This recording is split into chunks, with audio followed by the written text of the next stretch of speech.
Hi there, I'm Granny. Today we don't talk about tools, maintenance or furniture repairs. Today we talk about damaged confidence and domestic violence. I'm a domestic violence survivor, just like a lot of other women. And I've learned to overcome a lot of my problems through action. One thing I firmly believe is that we were not put on this planet for someone else's benefit.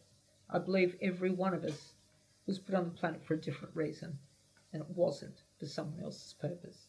Although there were a lot of people that wouldn't like us to believe that. And through that, a lot of people have damaged us to coerce us where they want us, such as teaching us to clean up after other people, asking permission, waiting our turn, being silent, and being fearful. They've damaged us through denying the truth. They've played down our achievements. And things like gaslighting, that damages your confidence beyond belief because it teaches you not to trust what you see or what you hear. They're telling you, oh, that's ridiculous. You've got the story all wrong. They get you questioning your own beliefs. That's what damages confidence. That doesn't help. Here's what I did. I didn't believe I was smart enough to go to uni. When you come from a family of academics, that's sort of like a big deal. I had to prove to myself that I was smart enough. So I applied, did the exam, and I actually got in. I came off a farm, yet I doubted my own farming skills. So I went off and did a drill roost thing. And I came back knowing I could drive a tractor and that I could fix a fence and I could manage animals. So I proved two things wrong straight away. So I began challenging other beliefs, one by one. I used to be an amateur artist and I was using timber, so I had to learn how to use power tools. And that was pretty scary back then. There wasn't videos on how to do it. But I wanted to make things, and the only way it was going to happen is I had to knuckle down and just do. I read the manuals to do it as safe as I could, and I started with the simplest of processes. I just cut out and shaped and routed nice little plaques to put on a house number. That built my confidence using the tools, so they weren't as scary as I thought they were. But more so, a friend of my brother noticed them and said he was willing to sell them at the markets and could sell them for a profit. So for the first time, someone actually valued my work, and that changed something in me. Look, I've been doing woodwork ever since, and these days I make mirrors, I've made a bit of furniture. I do love doing up stuff that's been abandoned, turning nothing into something. I gave them new life, and in doing so, it gave me some too. Every time I faced a fear, I chose the smallest one that I could handle, so it wasn't too daunting. Each time I did, I grew a little stronger. I learned that the things I'd been told about myself were wrong. Now I question every belief I ever held, and it turns out that I'm actually more capable than even I imagined at the time. These days I do my own home maintenance. I'm actually doing a beginner welding course at the moment. I've done my own guttering on my garage. I've changed the mixer tap in the kitchen. I'm independent. I'll take on just about anything. But I stopped letting my perpetrators dictate my life. Even in absence, their words had power. But I've reclaimed that power. I've proved them wrong. Because as long as you believe you can't do something, they still hold power over you. Confidence doesn't come from words, it comes from actions.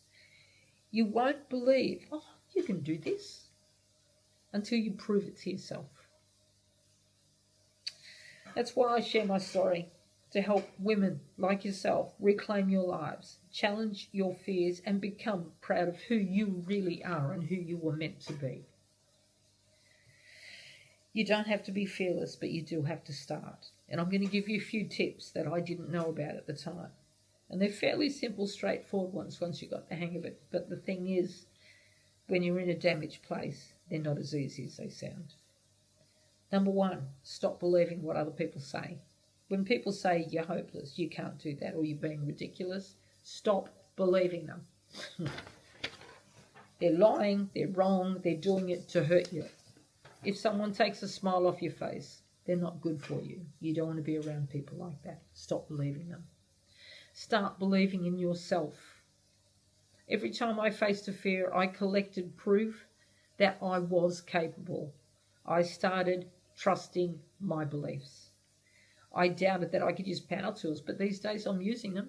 So I proved that yes, I can use them, irrespective of what I've been told. Oh, they're scary, or you can get hurt, or they're really dangerous. Yeah, well, I've still got all my fingers, and there are guys out there that haven't. Surround yourself with positive people.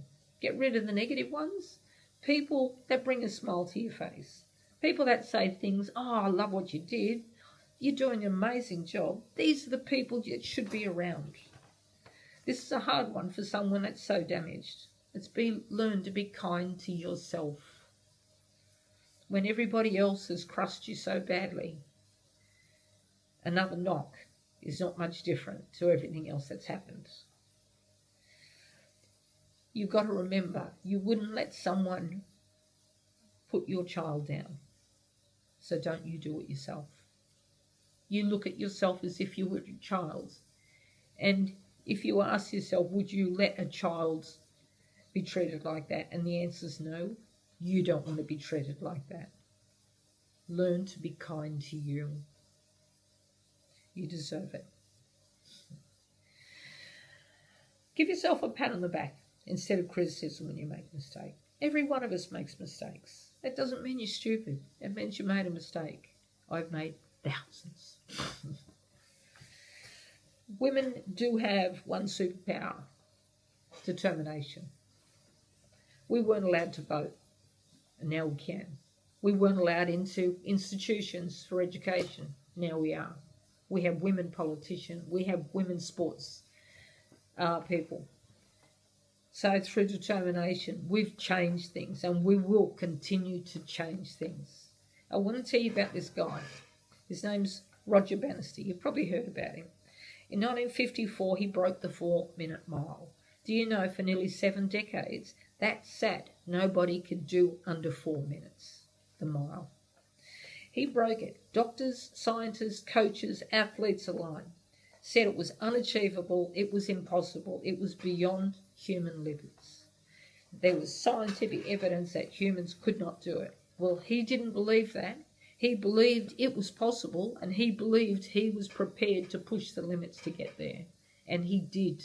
And he broke the 4-minute mile in 1954.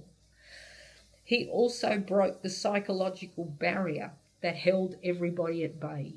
He proved that all those people were wrong, that it was achievable. And once he did that, his record was broken 6 weeks later. It took one person to believe it was possible. The story here is determination, self-belief. If you believe in yourself and you're not prepared to give up, you will get there. You will. How can you achieve something if you don't see it happening? And how could you learn to drive a car if you don't think you're capable? You're already going in with a negative mindset.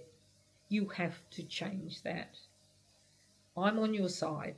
You can do it. And it's your time. And I'm here to help you get there. You'll hear from me again. Take care. See you next week.